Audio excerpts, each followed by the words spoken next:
ಮೊದಲನೇದಾಗಿ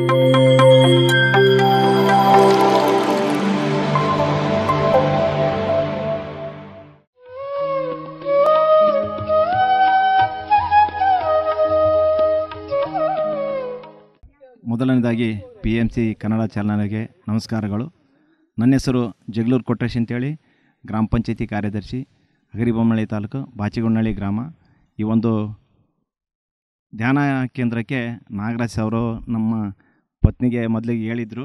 ಕಾರಣ ಮೊದಲ ದಿನ ನಮ್ಮ ಪತ್ನಿಯವರು 2 ದಿನ ಹೋಗಿದ್ದರು. 3ನೇ ದಿನ ನನಗೆ ಕರೆದ್ರು, ಇಲ್ಲ ಈ ರೀತಿ ಧ್ಯಾನ ಕೇಂದ್ರಕ್ಕೆ ಬರ್ಬೇಕಂತೇಳಿ ನಾಗರಾಜ್ ಸರ್ ಹೇಳ್ತದಾರ, ನೀವು ಬರ್ರಿ ಅಂತ. ನಾವು ಹೆಂಗ್ರಿ ಅಂದ್ರೆ ಗ್ರಾಮ ಪಂಚಾಯತಿ ಕೆಲಸಕ್ಕೆ ಹೋಗಿ ಬಂದು ಟೆನ್ಷನ್ ಮಾಡ್ಕೊಂಡು ಮನೇಲಿ ಇರ್ತಿದ್ವಿ. ನಾನು ನಮ್ಮ ಮನೇಲಿ ಹೇಳಿದೆ, ನೀವು ಅಷ್ಟೇ ಹೋಗ್ರಿ, ನನಗೆ ಆಗಲ್ಲ ಹಿಂಗೆ ಅಂತೇಳಿ ಅಂದಾಗ ಅವರು ನನಗೆ ಹೇಳಿದರು, ಇಲ್ಲ ಬರ್ರಿ, ನೀವು ಈ ರೀತಿ ನಿಮಗೆ ಧೈರ್ಯ ಇರೋಲ್ಲ, ಏನಿದ್ರು ಒಂದು ಈ ಧ್ಯಾನ ಕೇಂದ್ರದಲ್ಲಿ ಹೋದ್ರೆ ಧೈರ್ಯ ಬರುತ್ತೆ ಹಿಂಗೆ ಅಂತ ಹೇಳಿದಾಗ ನಾನು ನಮ್ಮ ಮನೆಯವ್ರಿಗೆ ಹೇಳ್ಕೊಂಡೆ. ನಾಗರಾಜ್ ಸರ್ಗೆ ಹೇಳಿದೆ, ಅವರು ಇಲ್ಲ ಬರ್ರಿ, ನಮ್ಮ ಮನೆಗೆ ಬರ್ರಿ, ನಿಮ್ಮ ಮನೇಲಿ ನಮ್ಮ ಮನೇಲಿ ಏನಂದರು. ಆ ಥರ ಹೋದಾಗ 2 ದಿನ 1 ವಾರ ಓದಿ ಸರ್. 1 ವಾರ ಹೋದ್ಮೇಲೆ ಕೂಡಲ ಸಂಗಮ ಹೋಗಿ ಸರ್. ಕೂಡಲ ಸಂಗಮದಲ್ಲಿ ಧ್ಯಾನ ಕಾರ್ಯಕ್ರಮ ಇದೆ, ನೀವು ಅಲ್ಲಿ ಹೋಗನ್ರಿ, ಈ ರೀತಿ ಏನು ಜನ ಎಲ್ಲ ಸೇರಿರ್ತಾರೆ, ನಮಗೆ ಅಲ್ಲಿ ಇರ್ತಕ್ಕಂಥ ಜನರು ಸೇರಿ ಧ್ಯಾನ ಕಾರ್ಯಕ್ರಮದಲ್ಲಿ ಭಾಗವಹಿಸೋಣ ಹಿಂಗೆ ಅಂತ ಹೇಳಿದಾಗ ಕೂಡಲ ಸಂಗಮ ಹೋಗಿ ಬನ್ನಿ ಸರ್. ಹೋಗಿ ಬಂದಾಗ ಕೂಡಲ ಸಂಗಮ ಹೋಗಿ ಬನ್ನಿ ಸರ್. ಅಲ್ಲಿ ಕಾರ್ಯಕ್ರಮ ನೋಡ್ಕೊಂಡು ಮತ್ತು ದಿನ ನಾವು ಕಾರ್ಯಕ್ರಮ ಚಾಲೂ ಮಾಡ್ತಾಯಿದ್ವಿ ಸರ್. ಮನೇಲಿ ಧ್ಯಾನ ಮಾಡ್ತಾಯಿದ್ವಿ. ನಂತರ ಮತ್ತು ಬೆಂಗಳೂರು ಕಾರ್ಯಕ್ರಮ ಐತಿ, ಹಿಂಗೆಲ್ಲ ಹೋಗ್ಬೇಕು ಹಿಂಗೆ ಅಂತೇಳಿ ನಾಗರಾಜ್ ಸರ್ ನಮ್ಮ ಮನೆ ಕೇಳಿದ್ರು ಸರ್. ಇಲ್ಲ ರೀ, ನೀವು ಎಲ್ಲೇ ಕಾರ್ಯಕ್ರಮ ಇರಲಿ, ಅದಕ್ಕೆ ನನಗೆ ರಜೆ ಇದ್ದರೆ ನಾನು ಜೊತೆಯಲ್ಲಿ ನಮ್ಮ ಪತ್ನಿ ಜೊತೆಯಲ್ಲಿ ಬರ್ತೀನಿ, ಇಲ್ಲಾಂದರೆ ಅವ್ರಿಗೆ ಅವಕಾಶ ಮಾಡಿಕೊಡ್ತೀನಿ ಅಂತ ಹೇಳಿ ಸರ್. ನಾಗರಾಜ್ ಸರ್ಗೆ ಒಂದು ಸಾರಿ ಹೇಳಿದೆ, ಇಲ್ಲ ರೀ ಧ್ಯಾನ ಕಾರ್ಯಕ್ರಮಕ್ಕೆ ಏನಾದರೂ ನನ್ನಿಂದ ಬೇಕಾದ ಹೆಲ್ಪ್ ಮಾಡ್ತೀನಿ ಹಿಂಗೆ ಅಂತ ಹೇಳಿದೆ. ಇಲ್ಲ ನಮ್ಮ ಮನೆಯವ್ರು ಹೇಳಿದ್ರು ನನಗೆ, ಏನಂತ ಹೇಳಿದರು, ಇಲ್ಲ ರೀ ಪತ್ರಿಕೆ ಹಾಕೋಣ, ಪತ್ರಿಕೆ ಹಾಕಿದ್ರೆ ಗ್ರಾಮಸ್ಥರಿಗೆ ನಾವು ಪತ್ರಿಕೆ ಹಂಚೋಣ, ಪತ್ರಿಕೆ ಹಂಚಿದಾಗ ಜನರಿಗೆ ಇನ್ನು ಧ್ಯಾನ ಕಾರ್ಯಕ್ರಮದಲ್ಲಿ ಜಾಸ್ತಿ ಒಂದು ಅನುಭವ ಇದಾಗುತ್ತೆ, ಹಂಗಾಗಿ ಪ್ರಚಾರ ಮಾಡೋಣ ಅಂತ ಹೇಳಿದರು. ಹಂಗಾಗಿ ನಾನು ನಮ್ಮ ಮನೆಯವರ ಒಂದು ಒಪಿನಿಯನ್ ಪ್ರಕಾರ ಒಂದು 3000 ಪತ್ರಿಕೆ ಪ್ರಕಟಣೆ ಮಾಡಿದ್ವಿ ಸರ್.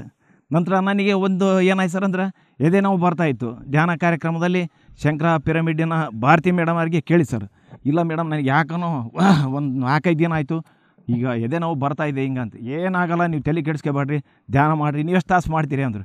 ಇಲ್ಲ ಮೇಡಮ್ ನನಗೆ ಕಾಲಾವಕಾಶ ಏನಂದ್ರೆ 1 ತಾಸು ಮಾಡ್ತಾಯಿದ್ದೀನಿ ಹಿಂಗೆ ಅಂತ. ನೋಡಿ ಅನುಕೂಲ ಆದರೆ ಜಾಸ್ತಿ ಪ್ರಯತ್ನ ಮಾಡಿರಿ, ಇಲ್ಲಾಂದರೆ ನಿಮಗೇನಾದರೂ ಸ್ವಲ್ಪ ಅದ್ರ ಬಗ್ಗೆ ಯಾಕೆ ಸ್ವಲ್ಪ ನಮಗೆ ಸಮಂಜಸ ಅಲ್ಲ, ಡಾಕ್ಟ್ರ್ ಟ್ರೀಟ್ಮೆಂಟ್ ತಗೊಳ್ರಿ ಅಂದ್ರೆ ಸರ್. ಆ್ಯಕ್ಚುಲಿ ಒಂದೊಂದು ದಿವಸ ಹೋದರೆ ಡಾಕ್ಟ್ರ್ ಹತ್ರ ಇದು ಏನು ಸರ್ ಟೋಕನ್ ಸಿಗೋಲ್ಲ, ಡಾಕ್ಟ್ರು ಸಿಗೋಲ್ಲ, ಹಿಂಗೆ ಆಗುತ್ತೆ.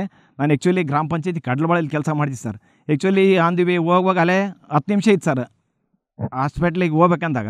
ಮಳೆ ಸ್ಟಾರ್ಟ್ ಆಯಿತು. ಮಳೆ ಸ್ಟಾರ್ಟ್ ಆದಾಗ ಮಧ್ಯದಲ್ಲಿ ನಿಂತ್ಕೊಂಡು ಸರ್ 4:10 ಆಯ್ತು ಸರ್. 4:10 ಆದಾಗ ಹಾಸ್ಪಿಟ್ಲಿಗೆ ಹೋಗಿ ಜಾನ ಇದೆ, ಟೋಕನ್ ಸಿಕ್ತು ಸರ್. ಟೋಕನ್ ಸಿಕ್ಕ ಮ್ಯಾಗೆ ಡಾಕ್ಟ್ರು ನೋಡಿದೆ, ಇಲ್ಲ ಮೇಲ್ಗಡೆ ಇದ್ದಾರೆ ಅಂದರು. ಡಾಕ್ಟ್ರು ಸಿಕ್ಕರು ಸರ್. ಡಾಕ್ಟ್ರು ಸಿಕ್ಕ ಮ್ಯಾಗೆ ಜಸ್ಟ್ ಅವ್ರು ಏನಂದ್ರು ಸ್ಕ್ಯಾನಿಂಗ್ ಮಾಡಿಸ್ಬೇಕಂದ್ರು. ಸ್ಕ್ಯಾನಿಂಗ್ ಸೆಂಟ್ರ್ ಇಲ್ಲ ಸರ್ ಕದಾಗ್ತದೀನಿ ಅಂದರು. ಇಲ್ಲ ಸರ್ ರಿಕ್ವೆಸ್ಟ್ ಮಾಡ್ಕೊಂಡು ಅವರು ಸ್ಕ್ಯಾನಿಂಗ್ ಮಾಡ್ಕೊಂಡು ಸರ್ ಟೋಕನ್ 50 ರೂಪಾಯಿ ಕಟ್ಟಿ ಬಂದರು ಸರ್. ಜಸ್ಟ್ ಬರೋದ್ರೊಳಗೆ ಅವ್ರು ಸ್ಕ್ಯಾನಿಂಗ್ ಮಾಡಿಕೊಟ್ಟು ಸರ್. ರಿಟರ್ನ್ ಮತ್ತು ಡಾಕ್ಟ್ರ್ ಹತ್ರ ಹೋದೆ, ಏನಿಲ್ಲ ರೀ ಅಂದರು. ಮತ್ತು ಮೆಡಿಷನ್ ಕೊಟ್ಟು ಸರ್. ಆ್ಯಕ್ಚುಲಿ ಒಂದು ಏನು ಸರ್ ಅಂದ್ರೆ ಪತ್ರಿಜಿ ಗುರುಗಳು ನೆನ್ಸ್ಕೊಂಡು ಹಾಸ್ಪಿಟ್ಲಿಗೆ ಹೋದ್ ಸರ್. ನಾನು ಹಾಸ್ಪಿಟ್ಲಿಗೆ ಹೋದಾಗ ಅವ್ರು ಏನಾಯ್ತು ಸರ್ ಅಂದ್ರೆ ನಿಜವಾಗ್ಲೂ ನನಗೆ ಇಂಥ ಒಂದು ಧ್ಯಾನ ಕೇಂದ್ರದಲ್ಲಿ ಯಾವುದೇ ರೀತಿಯ ನಮಗೆ ಅನುಭವಗಳು ಸತ್ಯ ಸರ್. ಯಾಕಂದರೆ ನಾವು ಇಂಥ ಒಂದು ಅನುಭವ ನೋಡ್ಕೊಂಡ್ರೆ ನಮ್ಮಿಂದ ಆಗೋದು. ಅವತ್ತೇನಾಯ್ತು ಸರ್ ಅಂದರೆ ಆ್ಯಕ್ಚುಲಿ 5 ನಿಮಿಷ 10 ನಿಮಿಷ ಮುಂಚೆನೇ ಡೋರ್ ಲಾಕ್ ಮಾಡ್ಕೊಂಡು ಹೋಗೋರು 4:20 ಆದ್ರೂ ಕೂಡ ಮೆಡಿಷನ್ ಕೊಟ್ಟರು ಸರ್. ಮೆಡಿಷನ್ ಕೊಟ್ಟು ಮೆಡಿಷನ್ ತಗೊಂಡು ಡಾಕ್ಟ್ರಿಗೆ ವಾಪಸ್ ತೋರಿಸಿ ನಮ್ಮ ಮನೇಲಿ ಬಂದಾಗ ಹೇಳಿದೆ, ಏನು ರೀ ನೀವು ದಿನ ಹಿಂಗೆ ಮಾಡ್ತಿಲ್ಲ ಏನು ಅಂತಂದ್ರೆ, ಇಲ್ಲ ಈ ರೀತಿ ಪತ್ರಿಜಿ ಗುರುಗಳು ನೆನೆಸ್ಕೊಂಡು ನಾನು ಇವತ್ತು ಆಸ್ಪತ್ರೆಗೆ ಹೋದೆ. ಆಸ್ಪತ್ರೆಗೆ ಹೋದಲ್ಲಿ ಕೇವಲ 20 ನಿಮಿಷದಲ್ಲಿ ನಾನು ಇರ್ತಕ್ಕಂಥದ್ದು ಟೋಕನ್ ಸಿಕ್ತು, ಡಾಕ್ಟ್ರು ಸಿಕ್ತರು, ಎಕ್ಸ್ರೇ ಮಾಡಿಸ್ಕೊಂಡು ಮೆಡಿಷನ್ ಸಿಕ್ತು ಹಿಂಗಂತ ಹೇಳಿದಾಗ ನಮ್ಮ ಮನೆಯಲ್ಲಿ ನನಗೆ ಕೂಡ ನೋಡಿರಿ ಈ ರೀತಿ ಅನುಭವಗಳು ಇರ್ತಾವೆ, ಅದಕ್ಕೆ ನಾವು ಹೆಚ್ಚು ಒತ್ತದೆ ನಾವು ಇದನ್ನು ಮಾಡೋಣ ಅಂತ ಹೇಳಿದ್ರು. ಆ್ಯಕ್ಚುಲಿ ನನ್ನ ಮಕ್ಕಳು ಸಣ್ಣರಿದ್ದಾರೆ ಸರ್. ಮಗ 7th 4th ಸ್ಟ್ಯಾಂಡರ್ಡ್ ಮಗಳು ಸರ್. ಈಗ ಮಾತಾಡಿಲ್ಲಲ್ಲ ಮಗಳು ಏನು ಸರ್ ಅಂದರೆ ಧ್ಯಾನ ಮಾಡೋ ಅಂದರೂ ಕೂಡ ಇನ್ನೂ ಬರ್ತಾಯಿಲ್ಲ ಸರ್. ಅವ್ರಿಗೆ ಸ್ವಲ್ಪ ಇನ್ನೂ ಪತ್ರಿಜಿ ಗುರುಗಳು ಮತ್ತು ಇರ್ತಕ್ಕಂಥ ಪಿರಮಿಡ್ ಮಾಸ್ಟರ್ಸ್ ಎಲ್ಲ ಸೇರಿ ಅವರಿಗೆ ಆಶೀರ್ವಾದ ಮಾಡಿ ಬುದ್ಧಿ ಕೊಟ್ಟು ಅವರೇ ನಮ್ಮದು ಧ್ಯಾನದಲ್ಲಿ ಭಾಗವಹಿಸಿ ಇಂಥ ಕಾರ್ಯಕ್ರಮ ಮಾಡಬೇಕಂತೇಳಿ ಅವರು ಧ್ಯಾನ ಬುದ್ಧಿ ಬರಲಿ ಅಂತೇಳಿ ಈ ಒಂದು PMC ಕನ್ನಡ ಚಾನಲ್ನ ಎಲ್ಲರಿಗೂ ಧನ್ಯವಾದಗಳನ್ನು ಸಲ್ಲಿಸ್ತಾ, ಪ್ರಥಮವಾಗಿ ಪತ್ರಿಜಿ ಗುರುಗಳಿಗೂ ಮತ್ತು ಎಲ್ಲ ಪಿರಮಿಡ್ ಮಾಸ್ಟರ್ಗಳು ಒಂದೆಡೆಯನ್ನು ಸಲ್ಲಿಸ್ತಾ ನಮಸ್ಕಾರ ಸರ್. ಸರ್ ನಮಸ್ಕಾರ. PMC ಕನ್ನಡ ಚಾನಲ್ಗೆ ಮೊಟ್ಟ ಮೊದಲ ಬಾರಿಗೆ ನಮ್ಮೂರಿಗೆ ಬಂದಂಥ ಒಂದು ತಂಡಕ್ಕೆ ನಾನು ಹೃದಯಪೂರ್ವಕ ಧನ್ಯವಾದಗಳ ಬಯಸ್ತೇನೆ. ನನ್ನ ಹೆಸರು ನಾಗಾರ್ಜುನ. ನನ್ನ ಹೆಸರು ಊರು ಬಂದುಬಿಟ್ಟು ಅಂಕಸಮುದ್ರ, ಹಗರಿಬೊಮ್ಮನಹಳ್ಳಿ ತಾಲೂಕು, ವಿಜಯನಗರ ಡಿಸ್ಟಿಕ್ಕು. ನಾವು ಧ್ಯಾನಕ್ಕೆ ಬಂದುಬಿಟ್ಟು 1 ವರ್ಷ ಮೇಲೆ ಆಯಿತು. ನನಗೆ ಧ್ಯಾನಕ್ಕೆ ಕರ್ಕೊಂಬಂದಂಥವ್ರು ಮೊದಲನೇದಾಗಿ ನನ್ನ ಪತ್ನಿ, ಆಮೇಲೆ ಅವರು ಪರಿಚಯ ಆಗಿ ಸುನೀತಾ ಮೇಡಮ್ ಅಂತ, ನೆಕ್ಸ್ಟು ಅದರ ಬಂದುಬಿಟ್ಟು ಲಕ್ಷ್ಮೀ ಮೇಡಮ್ಮು. ಇಲ್ಲಿ ನಮಗೆ ಲೋಕಲಾಗಿ ಅವರು ಪರಿಚಯ ಮಾಡಿಸ್ಕೊಟ್ಟು ನಮಗೆ ಧ್ಯಾನ ಹೇಳ್ಕೊಟ್ಟು ಹೋದರು. ಬಟ್ ನಮಗೆ ನಿರಂತರವಾಗಿ ನಮ್ಮ ಹಗರಿಬೊಮ್ಮನಹಳ್ಳಿಯಲ್ಲಿ ಇರುವಂಥ ಮಾಸ್ಟ್ರುಗಳಾದ್ರು ಕೊಟ್ರೇಶ್ ಸಾರು, ಅದೇ ಥರ ಸುಧಾರಾಣಿ ಮೇಡಮ್, ಸೋಮಶೇಖರ್, ಮತ್ತು ನಮ್ಮ ಪಕ್ಕದ ಹಳ್ಳಿ ಬಾಚಿಗೊಂಡನಹಳ್ಳಿಯಲ್ಲಿರುವಂಥ ನಾಗರಾಜ್ ಸಾರು, ಇವರೆಲ್ಲ ನಮಗೆ ಧ್ಯಾನದ ಬಗ್ಗೆ ಹೆಚ್ಚು ನಮಗೆ ತಿಳಿಸ್ತಾ ಹೋಗ್ತಾ ಇದ್ದಾರೆ. ಅದಕ್ಕಿಂತ ಮುಖ್ಯವಾಗಿ ನಾವು ಜೂಮ್ನಲ್ಲಿ ಹಲವಾರು ಒಂದು ಧ್ಯಾನ ಶಿಬಿರಗಳನ್ನು ಕಾರ್ಯಾಗಾರವನ್ನು ಅಟೆಂಡ್ ಮಾಡ್ತಾಯಿದ್ದೀನಿ. ಇದರಿಂದ ನಮ್ಗೆ ಏನೇನು ಬೆನಿಫಿಟ್ ಅಪ್ಪ ಅಂದರೆ, ನಮ್ಮ ಆರೋಗ್ಯ ಅಂದರೆ ಮೇನ್ ಆರೋಗ್ಯವೇ ಮಹಾಭಾಗ್ಯ ಅಂತ ಹೇಳ್ತಾರೆ. ಅದಕ್ಕೆ ನೋ ಮೆಡಿಸಿನ್ ನೋ ಇಂಜೆಕ್ಷನ್ ಅಂತ ಹೇಳೋಕ್ಕೆ ಇಷ್ಟಪಡ್ತಾಯಿದ್ದೀವಿ.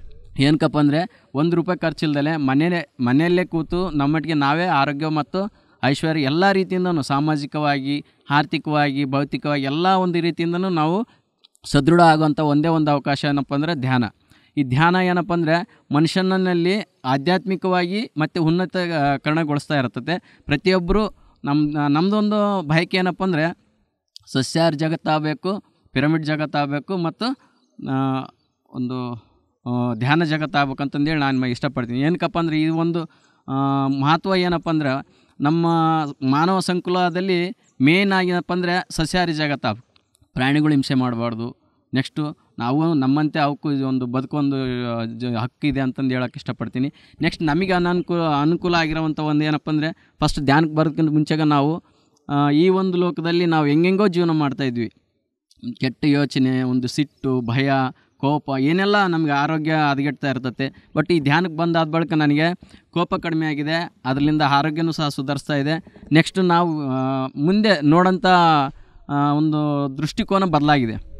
ಫಸ್ಟಾಗೆಲ್ಲ ಒಂದು ಏನೇನೋ ಕೆಟ್ಟ ಆಲೋಚನೆ ಬರ್ತೀವಿ. ಇವಾಗೆಲ್ಲ ಏನಪ್ಪ ಅಂದರೆ ಒಳ್ಳೆಯ ಆಲೋಚನೆ, ನಾವೇನಪ್ಪ ಅಂದರೆ ಥಾಟ್ ಒಂದು ನೋಡೋ ದೃಷ್ಟಿಕೋನ ಬದಲಾಗಿದೆ. ಅಂಥ ಒಂದು ಧ್ಯಾನ ಒಂದು ಕೊಟ್ಟಂಥ ನಮ್ಮ ಈ ಲೋಕಕ್ಕೆ ಧ್ಯಾನ ಹೇಳ್ಕೊಟ್ಟಂಥ ಪತ್ರಿಜಿ ಗುರುಗಳಿಗೆ ನಾನು ಕೋಟಿ ಧನ್ಯವಾದಗಳು ಹೇಳೋಕ್ಕೆ ಇಷ್ಟಪಡ್ತೀನಿ. ಅದೇ ರೀತಿಯಿಂದ ನಮ್ಮ ಊರಿಗೆ ಒಳ್ಳೆಯ ಒಂದು PMC ಕನ್ನಡ ಚಾನಲ್ ಬಂದಿದೆ, ಆ ತಂಡಕ್ಕೂ ನಾನು ಧನ್ಯವಾದಗಳು ಬಳಸ್ತೀನಿ. ಎಲ್ಲ ಒಂದು ನಮ್ಮ ಈ ಚಂದದಾರ್ಗೆ ಏನು ಹೇಳಕ್ಕದೆ, ಈ ಒಂದು ಚಾನಲ್ ನೋಡ್ತಕ್ಕಂಥ ಎಲ್ಲರಿಗೂ 10 ಜನಕ್ಕಾಗಲಿ 20 ಜನಕ್ಕಾಗಲಿ ಈ ಧ್ಯಾನನ ಪರಿಚಯ ಮಾಡಿಸ್ಕೊಡಿ. ಅದೇ ಥರ ನಮ್ಮ PMC ಕನ್ನಡ ಚಾನಲ್ನ ಸಬ್ಸ್ಕ್ರೈಬ್ ಮಾಡಿಸ್ಕೊಡಿ. ನಿಮ್ಮ ಒಂದು ಇದರಿಂದ ಹಲವಾರು ಜನಕ್ಕೆಲ್ಲ, 100 ಜನಕ್ಕೆ, 1000 ಜನಕ್ಕೆ ಒಳ್ಳೆಯದಾಗ್ತದೆ ಅಂತ ಹೇಳೋಕ್ಕೆ ಇಷ್ಟಪಡ್ತೀನಿ. ಜೈ ಓ ಪತ್ರಿಜಿ, ಜೈ ಓ Patriji. Thank you. PMC Kannada channel ಅನ್ನು ಲೈಕ್ ಮಾಡಿ, ಶೇರ್ ಮಾಡಿ, ಸಬ್ಸ್ಕ್ರೈಬ್ ಮಾಡಿ ಮತ್ತು ಮಾಡಿಸಿ. ಎಲ್ಲರಿಗೂ ಧನ್ಯವಾದಗಳು.